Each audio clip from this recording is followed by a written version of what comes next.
Well, Mr. Malloy, it seems as though the cat burglar has been caught by the very person trying to catch him. How ironic. Ladies and gentlemen, welcome back to another video with Swaggle Haas, the channel that is the Mark Jeweler Fooler News Network, at least for this current week in comic book hobby talk, because, folks, there's no way to slice this, okay? This is, in my 3.5 years of doing comic book YouTube content, in my opinion, the single biggest scandal story that has actually occurred in this hobby. I mean, you go back and you look at Acetate Gate and things like that, that pales in comparison to what is currently going on with this situation of CGC, the reholdering process, reholder gate, if that's what we want to call it. It absolutely pales in comparison to that. This is 10 times worse. The implications, the questioning of the integrity of third-party grading itself hangs in the balance with what happens from here on out, how CGC responds to this. Because, folks, late last night, coming from good friend of the channel, Ryan, over at Automatic Comic Books, he found the smoking gun. The book in question. Now, I'm sure you guys have been following the story. I'm sure you guys saw Ryan's video. But in order to sort of put a bow on, the series that we've had here today, I felt like, we got to at least address this one more time, because in the previous videos when I had been covering this Mark Jeweler scam that originally started with 99 Newsstand, calling these sales into question, even though things were looking suspicious, no one could actually say, myself included, that anything specifically wrong had been done, right? We didn't have any actual proof. Praise the power of social media. Praise the power of the comic book community. Wonder Twin powers activate. Form of comic book collecting detectives exchanging information. In yesterday's video, I brought forward a couple of books that I said, hey, look suspicious having the same cert number. And specifically, this one right here, this Hulk 181, serial code 426-504-0003. Did I say serial code? I meant cert number. And I mentioned how, this book looked different than the previous sale, introducing this white strip up here, having a color break up here in the corner. And I made mention to the fact that, perhaps this was another situation where the book was swapped in for a lower grade, or perhaps, this person found a 181 with a missing Marvel value stamp and actually put it in here. Well, Ryan over at Automatic Comics did the detective work, and he actually found the book, the smoking gun, the proof, a Hulk 181 in a CGC 85 qualified book right here that is the same exact book as this one right here. Look at it, folks. The white strip along the side, the color break in the upper right corner, the approved by the Comics Code Authority being just barely touching the top in the upper right corner right there. This is the identical same book sold by the seller and pawned off as a blue label 9.0. This is unbelievable, folks. Unbelievable. And at this point now, I think that we need to hear from CGC. We're going to need to hear something. They're going to need to have a full investigation into this situation, and really figure out what is going on. How long has this been going on? How many books have gone through this process? Where is the blind spot in the company? All of these questions need to be answered in order for trust to be, restored by CGC. Now, I'm not going to really go into, the whole discovery process. I want to leave that for Automatic Comics video for you guys to watch that here. I will put a link in the description. Definitely go check this out. See how Ryan came across it, how he was able to find the book. The only other little thing I'm going to point out is just show you guys how the timeline actually matches up. Here is the book, the 8.5 that sold on September 10th of 2023. It was a slash price, but it went for $3,300. If you go over here, this book sold on October 31st, at 8:10 p.m. So, we're talking about, a month and a half, about 6 weeks of a process. So the timeline totally matches up. This guy buys this book on September 10th. It takes a couple days to ship to him. He goes over to CGC. He does the reholder thing. Reholder takes about 25 days, maybe less, maybe more, and some change.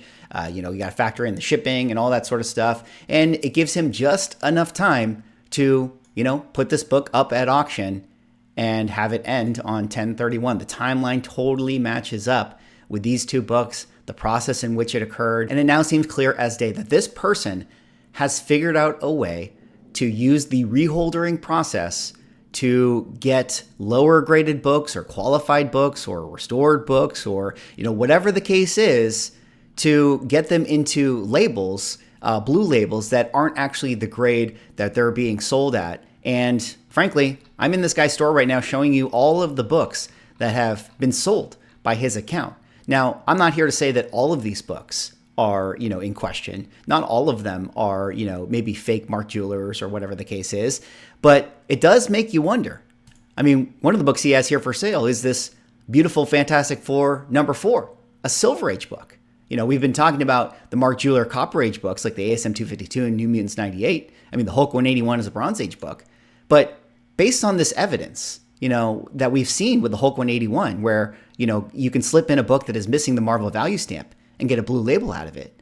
I mean, it opens up the floodgates to any book out there in the hobby. At least any book that you can abuse the old label or perhaps the custom label situation. I mean, maybe this Avengers #1 right here in a blue label 2.0, this could actually be a restored book. Maybe this ASM 3 in a 2.0 with this custom label, this could be missing the pinup. Or maybe this X-Men 1, that has the giant size custom label out there. For all we know, this cover could be glued back on. We actually don't know because of this loophole, because of this process, because this guy has been able to trick CGC by presumably reopening these cases, slipping in different books, and getting it through the reholder process unscathed. It now calls into question any book that has actually gone through this part of CGC's building. Now, to be clear, I'm not saying that this X-Men book or any other book I've shown you guys is actually a book that has been, tampered with.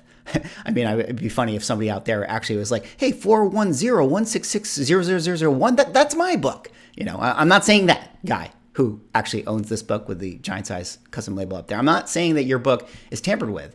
What I'm saying is, if this can be done, then it certainly has been done. And while I would like to believe that this particular seller is the only person that has found a way to do this and found this loophole, I don't know, guys. You gotta wonder, right? You gotta wonder. I mean, again, you can do the work and you can figure out if your books have been tampered with. In fact, this is actually something that I might recommend. If you're somebody out there who has, certain high value books, or maybe you bought some stuff that is, say, within this wheelhouse, maybe you recently got a Hulk 181 or something like that, and you are really, really concerned, I mean, you can do the thing. Just look at your cert number, go into GPA, and look at the grade you got and see if there's any, of your cert number that has sold multiple times. Try to, look at the history of, the hands of which your book has gone through and see if there's any discrepancies there. If there actually is any discrepancies, you may have something to bring to CGC. And in fact, that's actually kind of where I want to leave,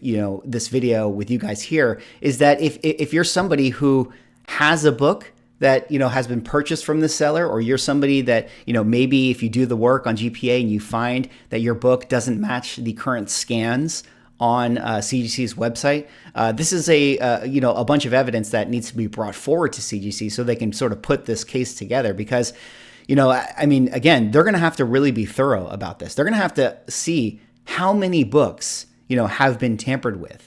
I'm sure that they might just say, oh, yeah, we looked into this one seller's account and, it turns out, this Hulk 181 is it. And, it turns out that the New Mutants Mark Jeweler one was tampered with, and the ASM 252. But that's it. It was just those 3 books. We shorted up, guys. Everything is A-okay.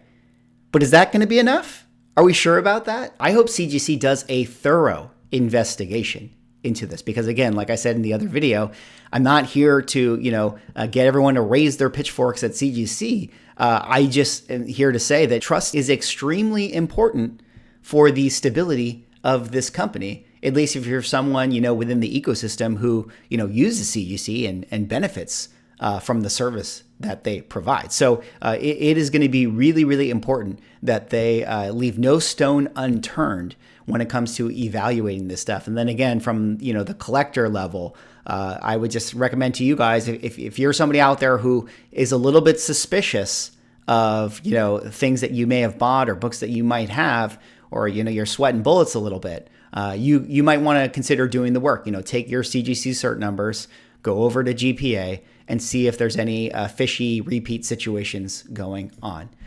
Well, folks, shorter video here today. Again, props to Automatic finding the smoking gun for this particular scam situation.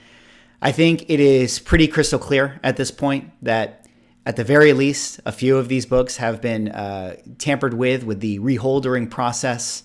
And it does call into question, what CGC is going to do from here, how they can make sure that this never happens again. And the scary part, how many books are actually not the grade they are being advertised as. Anyways, that's all I got for this one. Like, comment, subscribe. Let me know what you think. See you all in the next video.